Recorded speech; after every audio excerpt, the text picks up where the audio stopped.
फिर कहते हैं ब्रह्मन पूर्ववर्ती प्रलय काल में केवल। तो पूर्ववर्ती प्रलय काल, तो प्रलय कई बार आए, भगवान बनाते हैं दुनिया, संभालते हैं, और फिर जो है फिर प्रलय आता है। तो पहले लय में रहती है सृष्टि, फिर प्रलय हो जाती है फिर से। तो पूर्ववर्ती प्रलय काल में ज्योतिष पुंज प्रकाशित होता था। तो एसेंशियली क्रिएशन के विषय में जो है थोड़ा बताना शुरू कर रहे हैं कि प्रलय के बाद में फिर जब, तो उस समय में जो है वो प्रलय होता है। पहले दुनिया लय में चलती है, और फिर प्रलय होता है जब लय खत्म हो जाता है। इसको अगर वेव फॉर्म्स में सोचें तो कंस्ट्रक्टिव डिकंस्ट्रक्टिव इंटरफेरेंस वेव फॉर्म। तो हर चीज़ जो है ऑर्गेनाइज रहती है, लय में रहती है, फिर प्रलय आता है, सब चीज़ मिश्रित हो जाती है। तो ऐसा मैं सोचता हूँ, मैं कोई पंडित नहीं हूँ इस विषय में, पर सोचने का तरीका। तो बताते हैं कि ब्रह्मन पूर्ववर्ती प्रलय काल में केवल ज्योतिष पुंज प्रकाशित होता था, जिसकी प्रभा, लाइट इल्यूमिनेंस, करोड़ों सूर्य के समान थी। सो बहुत सारे सूर्य के समान जो है उसकी आभा थी, या उसकी रोशनी थी। वह ज्योतिर्मंडल नित्य है। ज्योति अर्थात रोशनी, तो ज्योतिर्मंडल वह जो है नित्य है, हमेशा है, और वही असंख्य विश्व का कारण है। और उसी से जो है विश्व बनता है, दुनिया बनती है। तो एसेंशली बता रहे हैं कि पूर्ववर्ती प्रलय काल में केवल ज्योतिर्पुंज प्रकाशित होता था। तो जब प्रलय आया, सब सारी दुनिया नष्ट हो गई, और जब प्रलय आया तो ज्योतिषपुंज प्रकाशित होता था, तो ज्योति के रूप में एक जो है, और उसकी जो प्रभा है, रोशनी है, वह करोड़ों सूर्य के समान थी। तो हमारे तो पृथ्वी का तो एक सूर्य है, इस प्रकार अनेकों सूर्य हैं, और अभी तो लय में चल रही है दुनिया। पर जब प्रलय आएगा तो सोचिए कि सारी चीज़ें जब मिल जाएंगी तो किस प्रकार का एक ज्योतिषपुंज होगा। तो कुछ उस प्रकार का भाव जो है ये समझ में आता है। और उसमें बता रहे हैं कि वह जो चीज़ है, वह जो ज्योतिर्मंडल जो है, वह नित्य है, और वही असंख्य विश्व का कारण है, और उसी से जो है असंख्य विश्व बनते हैं और फिर खत्म होते हैं। जैसा कि साइंस में भी हमें बताते हैं कि मास और एनर्जी एक दूसरे में बदलते रहते हैं। तो वह स्वेच्छामय रूपधारी सर्वव्यापी परमात्मा का परम उज्ज्वल तेज है।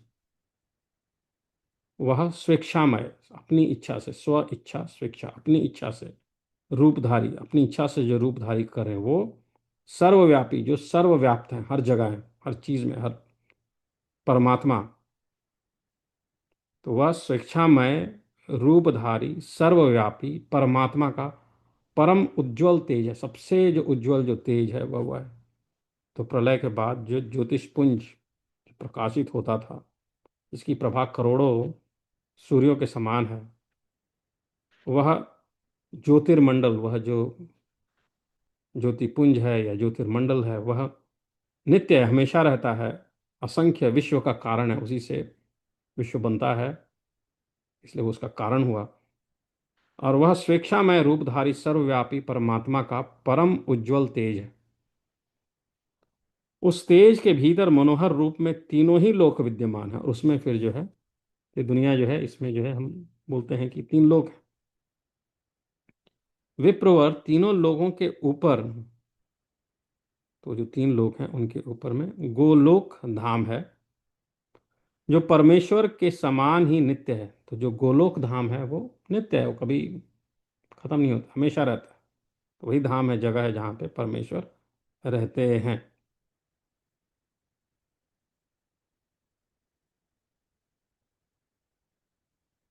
उसकी लंबाई चौड़ाई 3 करोड़ योजन है। 3 करोड़ योजन की उसकी लंबाई है गोलोक की। वह सब और मंडलाकार फैला हुआ है। परम महान तेज ही उसका स्वरूप है, और वो महान तेज, परम महान तेज अर्थात रोशनी है। उस चिन्मय लोक की भूमि दिव्य रत्नमयी है। उसकी जो भूमि है वो रत्नों के समान है, दिव्यता है उसमें। योगियों को स्वप्न में भी उसका दर्शन नहीं होता। और उसको हम योगी लोग जो हैं, हम मतलब मैं नहीं, तभी योगी नहीं हूँ, पर जो सौती जी हैं जो कि योगी हैं, इस कथा में जो बता रहे हैं, वो कहते हैं कि उनको स्वप्न में भी उसके बारे में उसके दर्शन नहीं होते। पर किसको होते हैं? वैष्णव भक्तजन भगवान की कृपा से उसको प्रत्यक्ष देखते हैं और वहां जाते हैं। तो जो वैष्णव भक्त हैं वो गोलोक धाम में जाते हैं, भगवान की कृपा से जाते हैं। अप्राकृत आकाश अथवा परम व्योम में स्थित हुए उस श्रेष्ठ धाम को परमात्मा ने अपनी योग शक्ति से धारण कर रखा है। तो उसको जो है भगवान ने जो है अपनी योग शक्ति से धारण कर रखा है।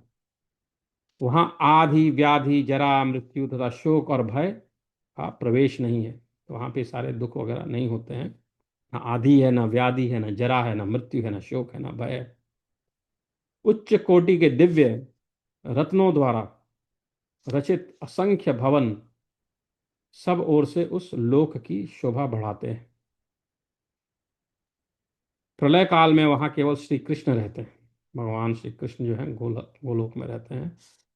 कब? प्रलय काल में। और सृष्टि काल में वह गोप गोपियों से भरा रहता है। सृष्टि काल में जब सृष्टि बनी रहती है उस समय जो वहां पे गोप गोपियां भी रहते हैं। गोलोक से नीचे,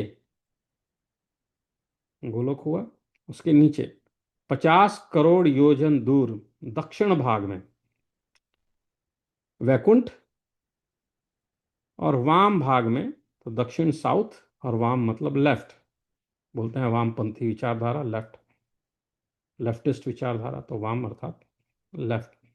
तो दक्षिण में वैकुंठ लोक है और वाम भाग में उसके लेफ्ट में शिवलोक है। सो गोलोक के लेफ्ट साइड में बाएं तरफ जो है, या वाम भाग में, क्या पता इसका दूसरा भी अर्थ होता हो, पर जो अगला धाम है, अगला लोक है, वह है शिवलोक और वैकुंठ लोक। ये दोनों लोक भी गोलोक के समान ही परम मनोहर हैं, और ये भी जो है गोलोक के समान ही है, वैकुंठ लोक और शिवलोक। मंडलाकार वैकुंठ लोक का विस्तार 1 करोड़ योजन है। तो इसका जो विस्तार है वह 1 करोड़ योजन है। जो गोलोक बताया था उसकी लंबाई चौड़ाई 3 करोड़ योजन, और वैकुंठ लोक की 1 करोड़ योजन है।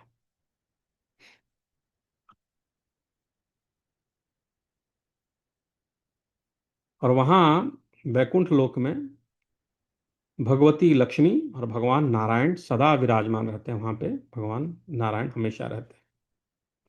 उनके साथ अनेक 4 भुजा वाले पार्षद भी रहते हैं, और उनके साथ ही वहां पे 4 भुजाओं वाले पार्षद रहते हैं। वैकुंठ लोक भी जरा मृत्यु आदि से रहित है। वहां पे भी जरा मृत्यु वगैरह नहीं होती। उसके वाम भाग में शिवलोक है जिसका विस्तार 1 करोड़ योजन है। तो शिवलोक जो है वह भी वैकुंठ लोक के समान ही हुआ, 1 करोड़ योजन। वहां पार्षदों सहित भगवान शिव विराजमान है। गोलोक के भीतर अत्यंत मनोहर ज्योति है जो परम आह्लादजनक तथा नित्य परमानंद की प्राप्ति का कारण है। योगी जन लोग एवं ज्ञान दृष्टि से सदा उसी का चिंतन करते हैं। वह ज्योति ही परमानंददायक, निराकार एवं परात्पर ब्रह्म है। उस ब्रह्म ज्योति के भीतर अत्यंत मनोहर रूप सुशोभित होता है,